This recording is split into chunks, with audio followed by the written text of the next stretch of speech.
ఈరోజు వీడియోలో ఒక మంచి రెసిపీ చూపించబోతున్నాను. దొండకాయ కొబ్బరి ఫ్రై.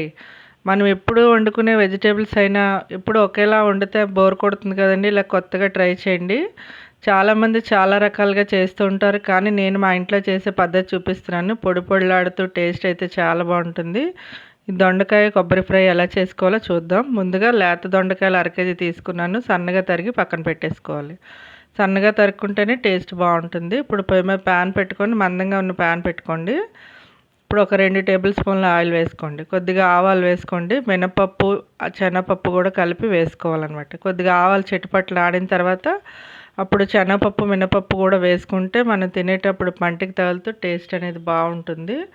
ఇప్పుడు కొద్దిగా 1/2 టీ స్పూన్ జీలకర్ర వేసుకోవాలి. ఇవి బాగా వేగిన తర్వాత అప్పుడు ఉల్లిపాయలు వేసుకోవాలి. ఒక మీడియం సైజ్ ఉల్లిపాయ తీసుకున్నాను నేను. సన్నగా తరిగి ముక్కలు కట్ చేసి వేసుకోవాలన్నమాట. సన్నగా తరుక్కుంటేనే టేస్ట్ బాగుంటుంది. ఇందులో ఎటువంటి కారం వేయమండి. నేను ఎండుమిర్చి కారంతోనే చేస్తున్నాను అనమాట. ఒక 5 ఎండుమిర్చి తీసుకున్నాను. బాగా ఘాటుగా ఉన్న ఎండుమిర్చి. మాకైతే కారం సరిపోతుంది. మీరు అలా పచ్చిమిర్చి వేసుకోవాలనుకుంటే అలా కూడా వేసుకోవచ్చు. ఇప్పుడు ఒక 5 వెల్లుల్లి రెబ్బలు చిదిపి వేసుకోండి. నెక్స్ట్ కొద్దిగా కరివేపాకు. ఇప్పుడు మొత్తం వేగనివ్వాలి. మరీ అలా అని గోల్డెన్ బ్రౌన్ అవసరం లేదండి. కొద్దిగా వేగితే సరిపోతుంది. ఇలా వేగిన తర్వాత ముందుగా కట్ చేసి పెట్టుకున్న దొండకాయ ముక్కలు వేసేసుకోవాలి. దొండకాయల్లో ఎటువంటి వాటర్ వేయకుండా మనం ఇలా ఆయిల్తోనే మగ్గించుకోవాలండి. ఒకసారి ఆయిల్ సరిపోకపోతే ఒక స్పూన్ వేసుకోండి. ఇప్పుడు రుచికి సరిపడా ఉప్పు వేసుకోవాలి. ఒక 1/2 టీ స్పూన్ పసుపు వేసుకోండి. ఈ 2 వేయడం వల్ల మంచి కలర్ కూడా వస్తుంది. వేగం దొండకాయ ముక్కలు అనేవి మగ్గుతాయి కదా ఉప్పు వేయడం వల్ల. ఇప్పుడు బాగా కలిపేసుకొని మూత పెట్టి లో ఫ్లేమ్లో పెట్టి మగ్గనివ్వాలి. ఎటువంటి వాటర్ వేయకుండా నూనెతోనే మగ్గితేనే టేస్ట్ బాగుంటుంది. ఇప్పుడు మూత పెట్టేసుకుందాం. మూత పెట్టి మధ్య మధ్యలో తీస్తూ కలుపుతూ ఉండాలి. ఇప్పుడు కొబ్బరి రెడీ చేసుకుందాం.